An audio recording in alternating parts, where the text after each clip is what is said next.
everyone. Welcome. This is 2023 Verdict, our election program, which subsumed your regular political program until after the elections. And we are live in Abuja. Sean Kimale, welcome everyone. Well, it's 12 days to the 2023 election, and we're still counting down, keeping our eyes on every of the activities and events leading up to the election day. And you can see the clock is ticking by the hour, and every second counts in what will be a very momentous election for Nigeria.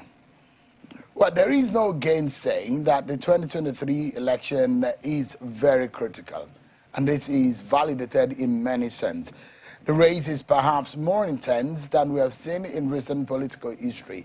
It has not come particularly pleasant, with almost 60 incidents of attacks on INEC facilities across the country in just about 4 years. The feeling that the intensity the election brings, there will be some frayed nerves and some disagreements might occur. The National Peace Committee, headed by former head of state Abdul Salami Abubakar, invited all political parties and their presidential candidates to sign a peace accord to simply ensure that there is an agreement to peaceful conduct of the exercise. The umpire met with critical stakeholders, especially in the security corridors. And let me remind you of some of what they said. Here is the National Security Advisor, Babangana Mungono. Take a listen to the promise he made about securing this election, not only on election day, but prior to the election. Take a listen to the NSA.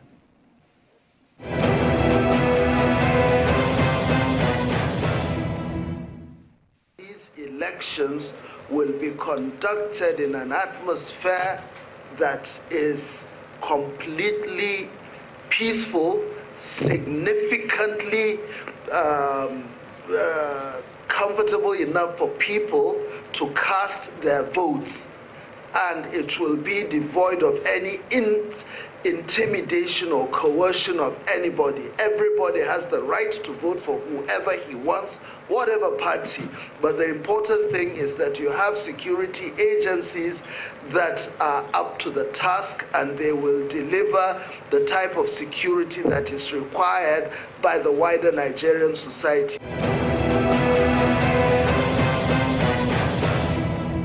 That is the NSA. He wasn't the only one speaking about how this election should go peacefully. The Chief of Defense Staff, General Lucky Rabo, also was giving assurances, precisely saying that they will work with the police. Take a listen to him.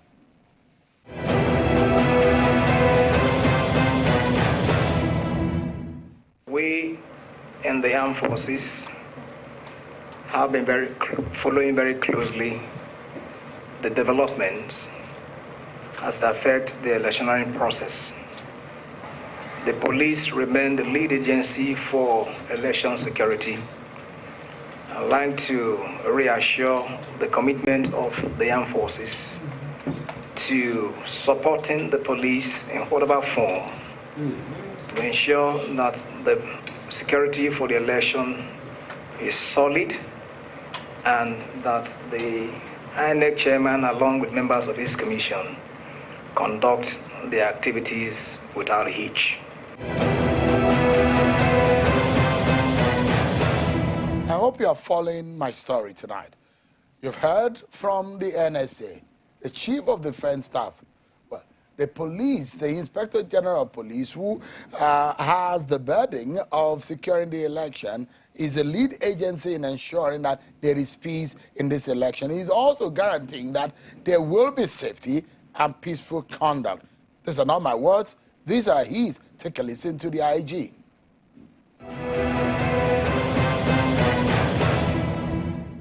We are prepared to checkmate the activities of those who are going to be adverse parties, or those who do not even want the election to take place, and also provide a level playing ground for those who are willing to exercise their franchise to do so. The Inspector General says they are ready And anyone who does not want the election to happen, they're ready to deal with such elements. But that information, keep it on your left, because you'll be asking, who are these fellow or elements who would not want us to have this election? In fact, the Peace Committee at some point had to, over its worries in the manner in which politicians are going about their activities, how to reconvene the meeting of the political parties and their candidate, and one more time reminding them that they should conduct themselves peacefully and wanting to get their commitments once again. General Abdul Salami Abubakar was the voice of the people in that room seeking peace. And here is what he said.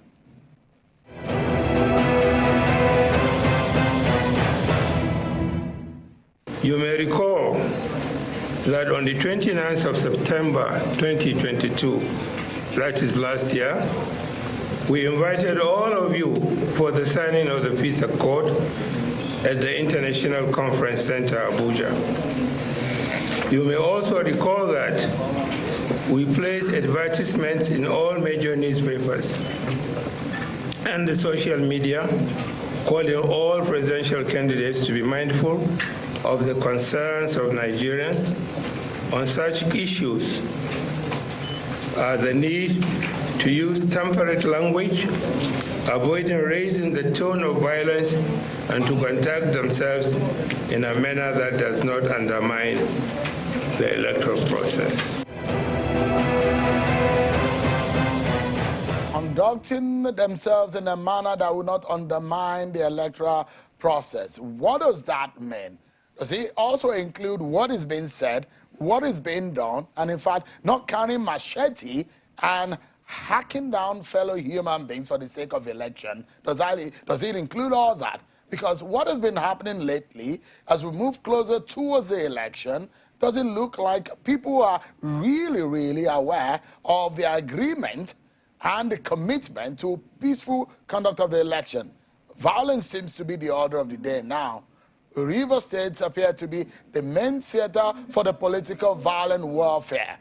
As far as some of the events that we have seen in recent past, yesterday's incident in Lagos during the Labour Party presidential rally was simply sad and rather disturbing.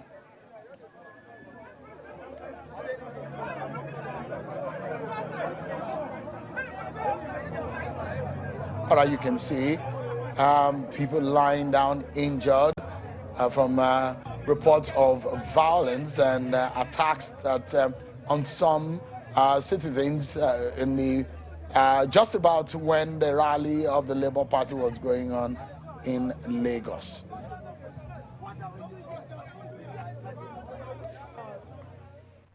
Now, as a people, we need to be asking ourselves some very critical questions. Bloodshed because of election, does it make sense? Can we go into an election in this manner where blood is being shed and fear running the air? Does it make sense? What kind of environment are we creating?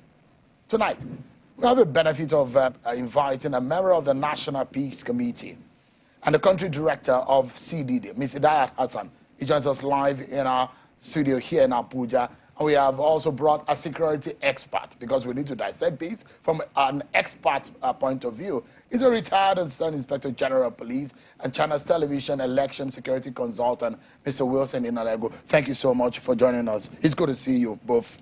Thank you very much. Thank you. It's a pleasure for me to be here. Thank you so much. Appreciate it.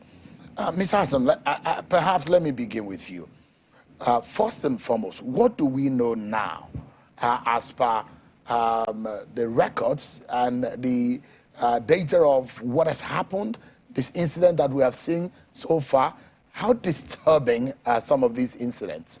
I think it's quite disturbing that this is actually happening at this point in time.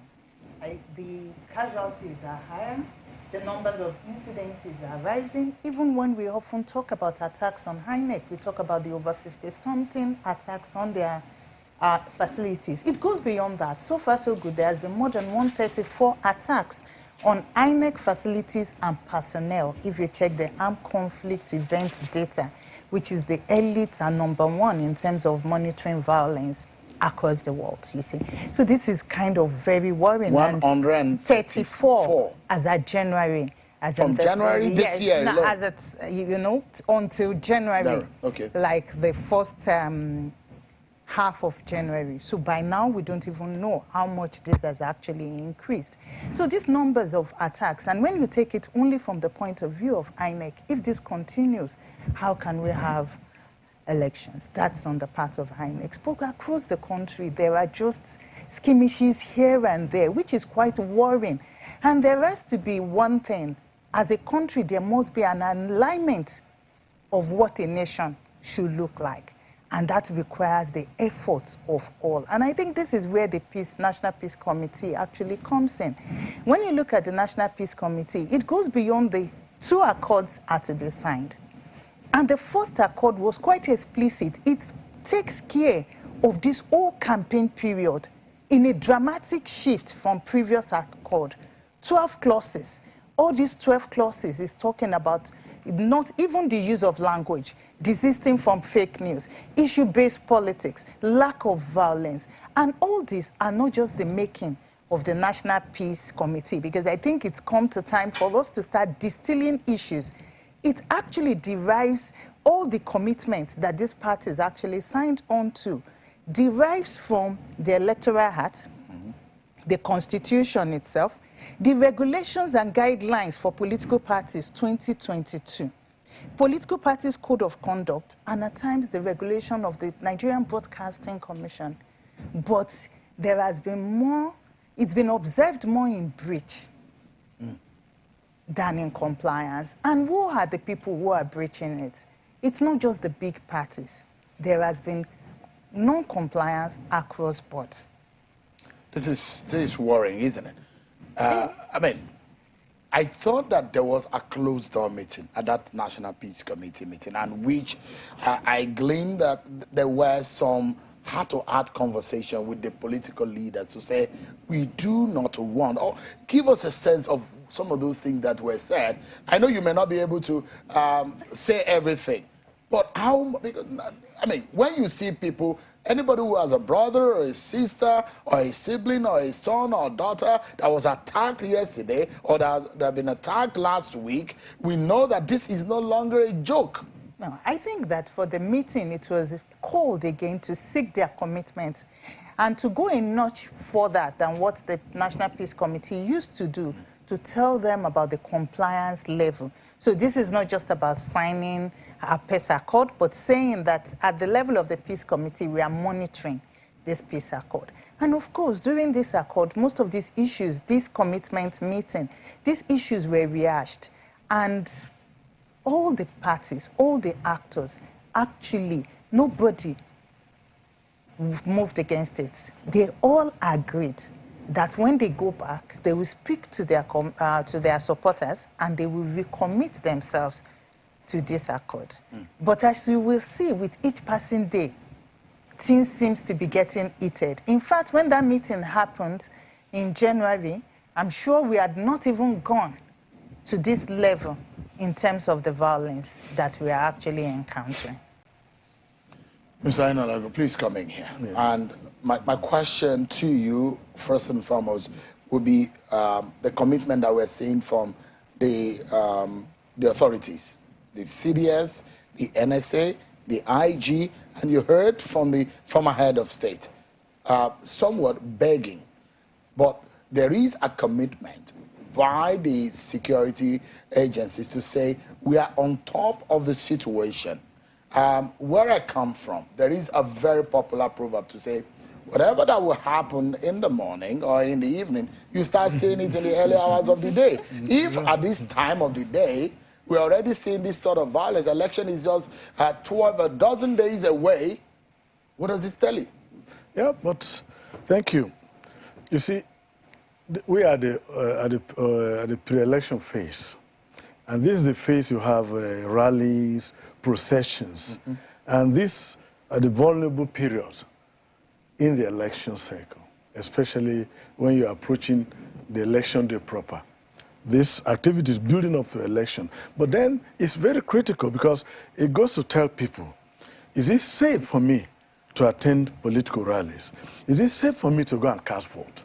And so what's important, therefore, is for the security agencies, under the umbrella of the Interagency Consultative Commission on Election Security, to take it very seriously, to look at, we have developed our threat assessment. We have identified our flashpoints. And we have also identified individuals that could be ready tools in the hand of desperate politicians. And what are we going to do about them? Unless you work intensely on your intelligence, law enforcement, and conduct special operations. That way, you make arrests and you prosecute promptly. Once they begin to see that, it becomes difficult for them to carry out the assignment, the evil load they are given. They will say, look, I can't carry this. So it's important for security agencies to intensify on intelligence gathering, intensify on law enforcement, intensify on special operations and prompt prosecution. Let us begin to see that, look at those who attacked this rally, look at those who attacked this INEC office, look at their prosecution. And it's not too much to begin to communicate this to Nigerians on a weekly basis. And that from the previous week, these were the arrests made, this is the stage of this is the status of investigation, and we are prosecuting. Once Nigerians begin to hear this, and then it becomes more difficult for anybody who is sent to be a willing tool in the heart of these desperate individuals. So let's break it down. Yeah. So I take my supporters to a certain city for a campaign. Yes. It's assumed that the state security will provide, or the state, or the police in that state will provide security, right? Yes. Does it also require the political party to also make security arrangement by themselves? No. It is the law enforcement agency, the police. It's on them. Yeah, the police, assisted by relevant security agencies, will provide that security. All they need is a notification to the police that we intend to have a rally at so and so location. Specify the venue, specify the time, and if it is procession, you specify the route, and then you'll be provided with security. That's built into the security plan. In the security is it possible that, okay, so at this is what the electoral law also says, that, yes, excuse me, you need to provide INEC with the details of, in fact, the point where you want to, exactly, the venue of your rally. That's correct. That is even not, it's statutory. It is by law that you need to comply with that. But with what we saw in Lagos, in Port Harcourt, these are the big cities. Yes. As far as our elections are concerned, concentration of voters. If this kind of violence is happening, you as a security, you spent several years, you retired as carrying the badge of the Nigerian police. What does it tell you? Is it a threat that you need to come back and re-strategize? Or what would you be doing if you were to be the Inspector General of Police, for example? Now, when you have a place like Lagos, and you have three contending parties, you have the APC, the PDP, and Labour. Of course, both of them have huge following in that city. So you expect in your plan, and that's why I say you identify flashpoints. You anticipate. You anticipate that because of the closeness, this one say, I am more popular, that one say, I'm more popular. So once you receive such application, you identify the location, and you say, look, I think this location is not very safe. Do you have another location? But if they will go ahead, you identify the flashpoint, especially like Labour like to have procession before going to the venue.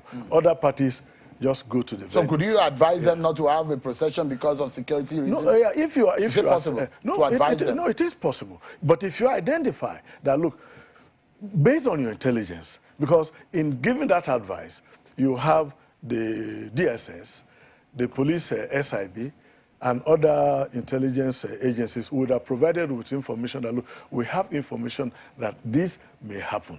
And then you look at those places, you reinforce security along the route that will be used for such places. And then the venue, who is likely to come. And so once you identify and know, because they have their insignia and they wear their uniform, others can also imitate and go and get other things. But what you need to do is this. This is the route. You are going from perhaps Alausa to Ikeja roundabout and all that. Now, where are you likely to have to terminate? To terminate. Where are you going to have? What deployment do you have on ground? Of course, you've got to be there before the campaign, I mean the rally or the procession starts. You take position. Maybe from the evening you have dominated the venue. In the morning, you reinforce. What about those spot attacks, where you see someone wearing the insignia of one political party and they attack? Because I saw those videos where those were waylaid and they were attacked, they were stopped and they were beaten up. No, you can. What about those kind of incidents? Yeah, you can even go to the extent. How many vehicles do you intend to use for your procession? What are their numbers? You can even go to you go to details that will help you. So if you find other strange vehicles coming, like when I watched the news on the attack in Lagos, the other guy on the low bed where they had their musical equipment said, these guys just came. So what do you do in that case? Because it is your intelligence that will help you. You are not going to have only uniformed officers policing, providing security for these events. You are going to have officers in mufti. Those who are mingling with the crowd should be able to tell you and alert the officers in uniform, because tactical units have been deployed to each senatorial zone, and these are robust response teams. So they are able to look, who are you? Are you part of this? Because, and that's why we advise that when you are going to have all these rallies, your protocol, your venue committee should liaise with the security, so they're able to identify. But if you don't carry out detailed planning, you give more problem to security agencies. And this is where you can have some lapses. I'm going to come to, because there is one disturbing aspect of this. The attacks have come to a level that you need to find a solution to. I'm coming back to you in a moment. Ms. Hassan, give us a sense of the magnitude of what we have seen. We've seen election 2019, 2015. How do you compare to other elections? The manner in which the intensity and the clashes and the violence that we're seeing right now, has it gotten to the point that we really, really need to get back to the drawing table? I think like this 2015 elections was meant to be a watershed, but these elections is actually like a make or mar for us as a country. And now I'm speaking as an analyst, really, not as a peace committee. It's a make or mar, really, for us. When you look at the violence data from January 2022 to January 2023, and you compare the same period, January 2021 to January 2022, you see that the attacks, the levels of attack have actually spiked. So we have these accolades with ACLED, Nigeria Election Violence Tracker. And when you see it, it's just like you are here. You used to be like here, but now election here, you are here, which tells you how violent this has been. And the numbers of actors are actually a lot. So we are talking in terms of campaign, even the number of cult attacks. We saw between January to November 130 cult attacks with over 200 casualties, with 4 states, the least expected states, topping the lead. So you have Lagos, Osun, Ogun, followed by Delta as the most impacted by cultist attack. We are talking about violence here. We have, these elections is worrying because, one, you have prevailing insecurity as challenges to the elections. Like we talk about the Boko Haram, the banditry, the separationist agitation. These are already happening, farmers and herders conflict. Then you are now talking about political violence, which is like taking the head off this prevailing insecurity. So insecurity is not even where we project it to be. The political violence is one that we have not experienced, at least by the time we start comparing 2015, 2019, and this forthcoming 2023 elections. And I think there are reasons for this also that is happening, because most of us have started going back to liken these elections to the 1979 elections, because it's being run against the background of identity fault line, which is a very big fault line for us in this country. You are talking about ethnicity being weaponized. You are talking really about religion being important, and you are talking about generation with young people coming out and saying that, look, we have the numbers. This is our elections. It's not easy to have over 39% unregistered voters.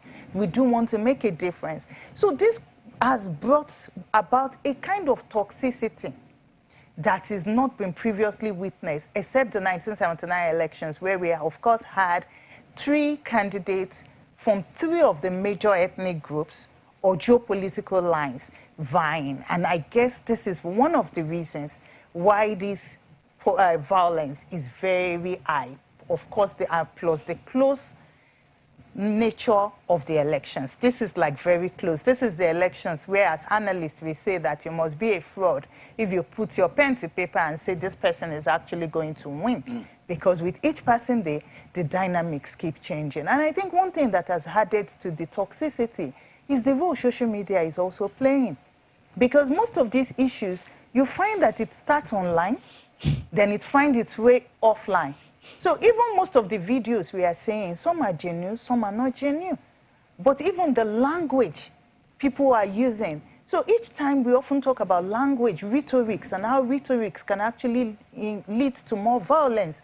But in this particular elections, we have seen the role rhetorics are playing, how it is actually engendering more people to become extremely violent. I see a lot of the times that politicians will have to apologize. They will have tweeted something or sent one information, released one video and say, oh, we thought that it was recent. We didn't know that it was, I mean, just to corroborate the fact that there are a lot of fake news out there.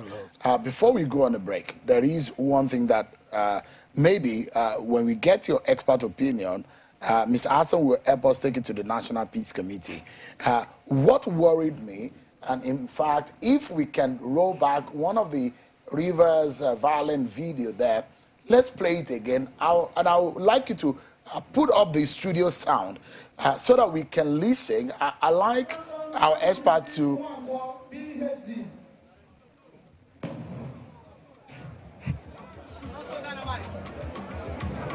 Can you replay it? I wanted him to analyze the sound. Yeah. All right.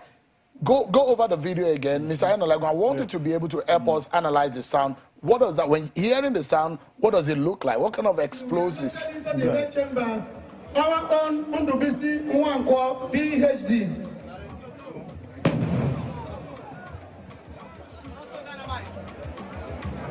Did you hear that? Permit me to also recognize.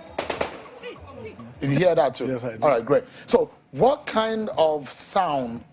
That is a campaign ground. That's a rally ground. Yeah. What kind of sound was that?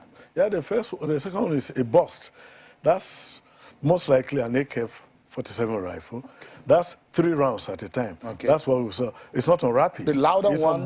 The louder one is more or less like a locally made explosive. But the other one is the guy that is firing put it on burst. And so each time he presses the trigger, 3 shots goes out. That is why, boom, boom, boom. Right. If you get a sound like that. So just hold on, Mr. Enolagun. I want you to help us analyze it. If we are hearing this kind of sounds, what does it mean in a rally on a campaign ground? And what we really need to be doing, that information perhaps we'll all pass to Ms. Hassan and take it to the National Peace Committee and perhaps tell the politician, these are the kind of sound that we are hearing at campaign ground and how we must stop it. We'll go on a break, everyone. When we come back, more analyses, especially on the safety of this election, what we need to do as a people. Can we be less barbaric in the way and manner we conduct ourselves in this kind of election? This is an election. They call it the festival of our democracy. Why the bloodshed? How to stop all this violence is our focus tonight. We'll be right back, everyone.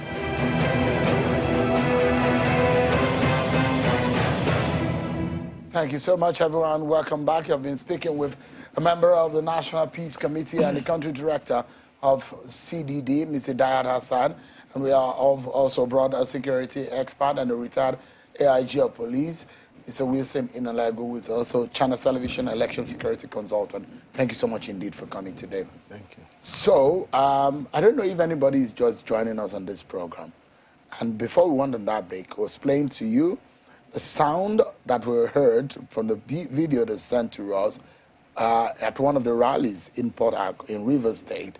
And you were saying one of it was a sporadic AK-47, sounds like an AK-47. We call it a burst. Okay. It was some bursts. Yeah. That's why it will give 3, boom. Each time you press the trigger, 3 rounds. So the first one sounded like an explosive. Yes. I mean, how can you have that kind of thing in? Explain to us what could have led to, because that actually disrupted the rally at some point. Well, of course, what is the intention anyway? It's to send great fear, intimidation, and threat so that you don't carry out your campaign. And that's what security agencies must stop. Security agencies must see it as just not a duty but a responsibility. They owe Nigerians to Nigeria that we will not allow this happen. After all, if anybody commits an offense, that person is liable to arrest, investigation, and prosecution. I don't think those people who are doing this have any immunity. So security agencies must show that fairness, that deliberateness in doing their work. And I think that's what is going to stop this. Is it necessary? Mr. Inalego, it's 12 days to the election. Yeah. Would you be advising a mopping up of small and light weapons at this time? Because, I mean, if you have those kind of explosive in the hands of ordinary people, I mean, how much of danger does that portend for the election? Yeah, that's why I talked about, in my opening remarks, I talked about intelligence, law enforcement, and special operations. Special operations is meant to achieve that when you have intelligence, that in this community, in that address, some guys are producing IEDs, and you intercept them. You recover some of these things. And when these campaigns are taking place, those in Mufti should be able to identify individuals. And don't forget, the list of some of these thugs are developed and constantly updated. In every community, that's why you come to have, this is a flashpoint. These are possible thugs in that community. When you have this, so once that threat is coming, you can really know where the threat is coming from. And once you have worked in an area, you should be able to know the bad guys. And they're always there. Every year, you find them, they never hide because they think they have good cover. What do you do? Do you suppose that this election, perhaps our security agencies might be overwhelmed, considering what Ms. Hassan said earlier? I'm not sure we have an election that would... Already, the security agencies have their hands full. Now we are having these incidents of violence. Well, I think the Interagency Consultative Committee on Election Security, getting all the numbers from sister security agencies, is about ensuring synergy and sharing information, collaborating. If they do that, they can never be overwhelmed. Of course, they are going to attempt, but it's doing the right thing. Identify those, because right now, operation orders must have been prepared. And how do you prepare an ops order? The threat analysis you get from the DSS, you get from SIB, you get from military intelligence. All these are put together and you begin to identify potential threat sources. Right. So they will not be overwhelmed. I'm very certain about that. Give us some knowledge and insight, Ms. Hassan, on what to do going forward. There are a lot of things for us to chew on, isn't it? And where do we go from here? I think first and foremost, we have to go back to the implementation of the law. One, the rules are clear. During campaign, it is only the police or the security agencies that are allowed to bear arms. No other person must bear arms. It's written. In fact, they have these guidelines, regulation and guidelines for political parties and for the campaign, which INEC has even demystified and shared, and which is even the basis you are not allowed to bear harm under the criminal code or the penal code. So the implementation of the law has become very, very important because we continue to see flagrant disregard for the law, which allows for impunity. And when you look at the Peace Committee that will all up hinging everything on, the Peace Committee is actually hinged on its moral authority. So led by General Abubakar, you see General Abubakar midwifed one of the fastest transition within 9 months. In fact, our colleagues across Africa keep asking us that if Nigeria could do a transition within 9 months, what stops any of these new putschists for saying they need 3 years to midwife a transition? You have the richest man in Africa on board. You have the Sultan, who is not just a religious leader, who is not just a traditional leader, he is meant to be the leaders of all Muslims. You have the likes of Cardinal Nayikon. People are coming together. They are using their own, what do you call it? Their own influence. Resources. They are not paid. And the influence they have, at least if you want to rule a country, the economy must work well, right? If you are either a Muslim or you are a Christian, some of these people like Bishop Kuka, they fought for this democracy that we enjoy.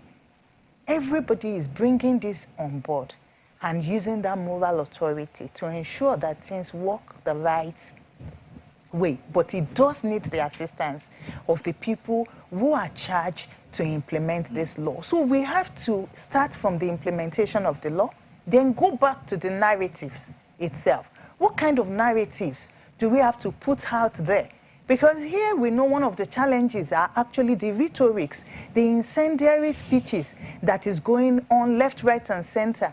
How do we reframe it and start talking about positive narrative that we even instill trust in citizens to come out and exercise their franchise on February 25? And I mean, there are implications to this. If people see this kind of violence, it depressed turnout, apathy. Apathy. Because how we are going to convince people that they should come and vote here? And then we have to go back to these people themselves.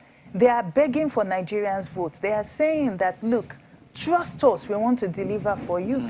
And that is why they entered into this 12 commitment itself, knowing that, look, this is one of the ways we can build trust with Nigerians. Because if a candidate does not show up when they're signing the peace accord, people will start screaming, this candidate has not shown up. That is the kind of trust citizens have put on the committee and this accord. And it has worked in 2015. Why can they not? All what we need them to do is to call their supporters to order and abide by this commitment. Because we need a Nigeria to rule over after these elections. No life of any Nigerian is worth any ballot. Let's close on this note. And I was having this discussion. I was a part of a panel in the US. I was saying having looked at this election critically, my biggest fear is the post-election. There is no time in this country, except for 1979 or thereabout, that we've had our political map so balkanized by the intensity of the competition. Now, it means one thing, that the race is very intense. The battle is very intense. It then means that supporters and the flag bearers are also going to be very intense in the manner in which they approach the race. What should be done to ensure that we can have a peaceful election? Let me begin with you, Mr. Ainelegon. I'll close with Mr. Once you have situations like this, the role of community policing comes in. You must build partnership. I expect that the police in particular must continue to build on their partnership with their respective communities, because these individuals causing this mayhem, unleashing terror on their fellow citizens are members of different communities. So right from the OCs of police stations, DPOs, they must intensify partnership with the communities so that they can develop, by getting information ahead of time, they can develop early warning system that will be, they can leverage on in being able to stop some of these attacks. Let me allow Ms. Hassan to give us the final word. I think elections is actually a stakeholders' affairs, and as citizens, we do have an important role to play in these elections. And when you look at the level of this, some of the states, now there are like 15 peace architecture, state-based peace committee across the country that is midwifed by people like yourself, myself, at the state level, trying to foster peace there. Citizens must hear, they must participate, they must give information and work together with the police to secure peace.